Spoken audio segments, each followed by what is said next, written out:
Transnet ulungiselela ukuphucula onke amachweba eli loMzantsi Afrika, iyilonto efuna inkampani ezimeleyo ezakujongana nale nkqubo.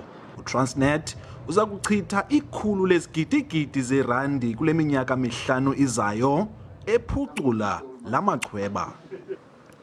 The reforms that we've spoken about are necessary to modernize as well as to transform our network industries, to increase the efficiencies that we need, to reduce costs and to make our exports much more competitive.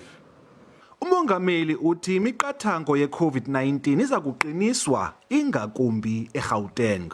Clearly, there seems to be indications that we've got to increase the measures, particularly in Gauteng, that we have imposed or put in place. Umongameli kwaphawule ngenkqubo yokubuyiswa kwemihlaba ngaphandle kwembuyekezo emva kwembalelwano ebhalwe ngoyesakuba ngumongameli weli uThabo Mbeki. In the end, we need to work out how expropriation of land without compensation will function or will work, and under what circumstances expropriation of land will take place.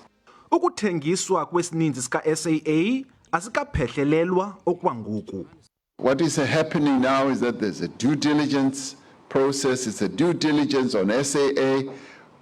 We are also conducting a due diligence on them. And in the end, much as they may be at the moment a preferred partner, a deal has not been done. Umongameli uza kuzimasa intlanganiso ye-SADC ngomso eza kushukuxa idabi labanqolobi eMozambique. Tulelani Philip, SABC News eKapa.